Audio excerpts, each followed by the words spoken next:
معروف دانشور اور کالم نگار محترم قیوم نظامی صاحب سے درخواست کرتا ہوں کہ وہ تشریف لائیں اور اختصار کے ساتھ اپنے خیالات کا اظہار فرمائیں.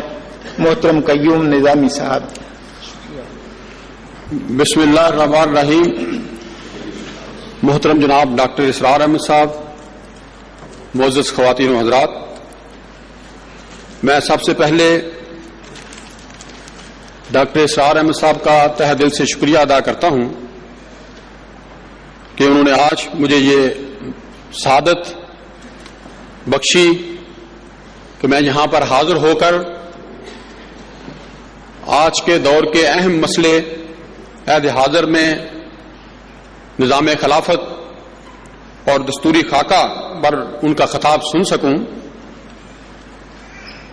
میں ہمیشہ ہی ان کی قدر کرتا رہا ہوں، کیونکہ آج اگر ہم پاکستان میں نظر دوڑائیں تو ہمیں کہت الرجال نظر آتا ہے اور علماء حق کی تعداد بہت کم نظر آتی ہے. ایسے علماء ہمیں بہت کم ملتے ہیں جو قرآن پاک کی آیات کو کھول کر بیان کرتے ہوں، اور جس طرح قرآن پاک میں اللہ تعالیٰ نے یہ فرمایا کہ لا تشتروا بآیات اللہ ثمنا قلیلا، کہ اللہ تعالیٰ کی آیات کو دنیا کے تھوڑے سے فائدے کے لیے مت چھپاؤ. تو ڈاکٹر صاحب کا شمار ان علماء میں ہوتا ہے جو اللہ تعالیٰ کی آیات کو بلا خوف و خطر پیش کرتے ہیں. آج انہوں نے جو خطاب فرمایا ہے، میں علمی لحاظ سے تو اس پر کوئی بحث نہیں کر سکتا، مگر جیسے انہوں نے یہ فرمایا کہ نظام خلافت میں جو پارلیمنٹ ہوگی اس میں علماء کے علاوہ لے مین بھی ہوں گے، تو میں ایک لے مین کی حیثیت سے کچھ گزارشات کرنا چاہتا ہوں اور ان کی توجہ چاہتا ہوں کہ وہ اس پر توجہ دیں.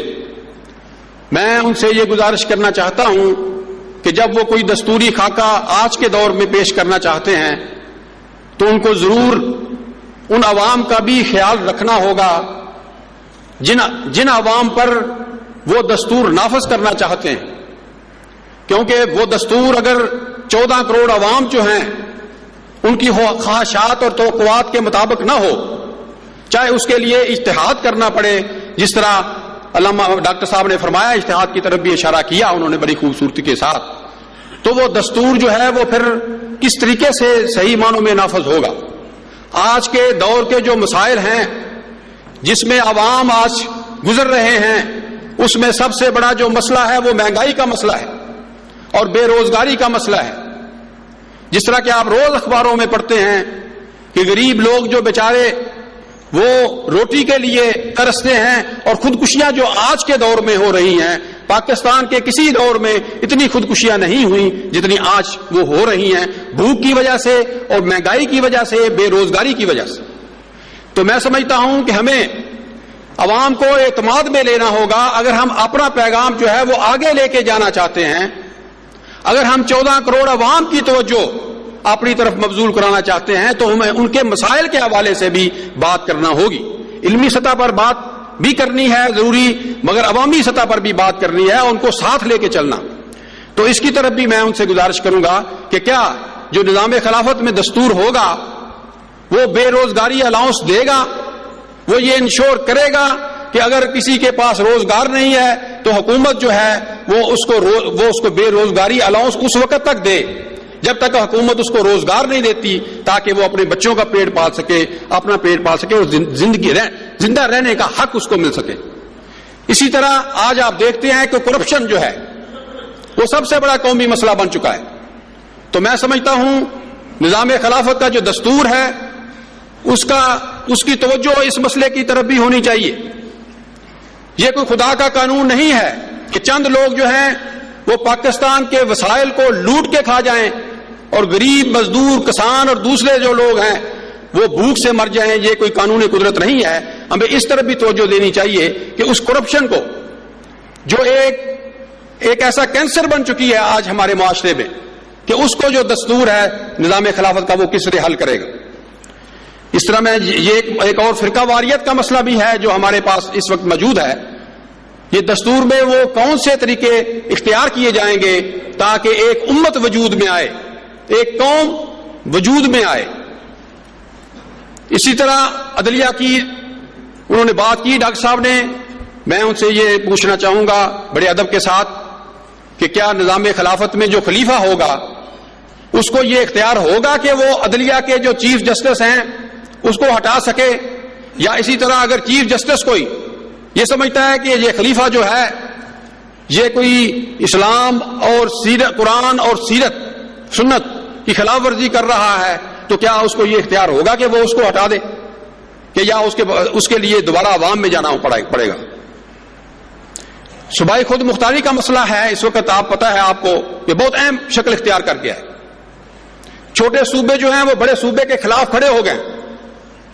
تو یہ دستور جو ہوگا وہ یہ صوبائی خود مختاری کا جو مسئلہ ہے وہ اس کو کس طریقے سے حل کر سکے. تو یہ چیزیں ایسی ہیں جن کی طرف میں گزارش کروں گا بڑے احترام کے ساتھ, ادب کے ساتھ ڈاکٹر صاحب سے کہ براہ کرم وہ اس طرف بھی توجہ دیں, کیونکہ یہ چیزیں ایسی ہیں جو ہمارے پاکستان کے مختلف صوبوں, مختلف طبقوں اور غریب عوام سے ان کا تعلق ہے, تو اس طرف بھی وہ ضرور توجہ دیں اور اس کے لیے بھی وہ وقت نکالیں. بڑی مہربانی, بہت شکریہ.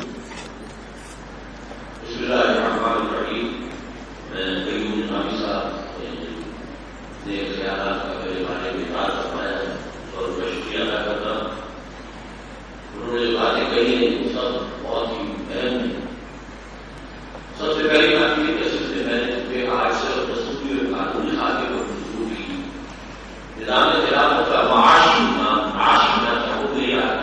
شامل نہیں تھا. جیسے میری کتاب جو ہے طلباء خلافت کے نام سے محفوظ میں ایک چھپی ہوئی ہے, اس میں ایک مکمل ہوتا ہے اس پر.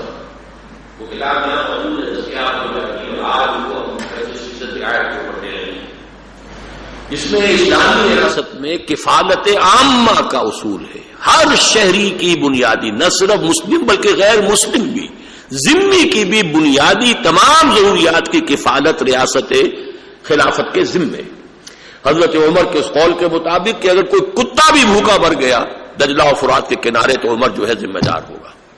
ہمارے فقہا کا اس پر تقریباً اجماع ہے کہ اگر جو بھی محتاج اور جو غرباء ہیں ان کے تقاضے صرف زکوٰۃ کے ذریعے سے پورے نہ ہو سکتے ہوں تو اغنیاء کے مال میں سے جبراً بھی زکوٰۃ سے زیادہ لیا جا سکتا ہے. یہ اپنی جگہ پر ایک نظام ہے, لیکن اس کے اوپر گفتگو کا اصل میں آج موقع نہیں تھا. میری کتاب میں اس پر پوری گفتگو موجود ہے. میں نے چونکہ امریکن کانسٹیٹیوشن کی بات کی تھی تو اس میں چونکہ امپیچمنٹ کا ایک ادارہ موجود ہے اور اتنا اسٹرانگ ہے, آپ کو یاد ہے کہ وہ صدر نکسن کا ذرا سا ابھی یہ چرچا شروع ہوا تھا امپیچمنٹ کا کہ استعفیٰ دے کر بھاگ گیا. اب کیا ہونا ہے اس کا, صدر کلنٹن کا وہ ہم نہیں کہہ سکتے, لیکن یہ کہ یہ ادارہ ہمیں لازم قائم کرنا ہوگا.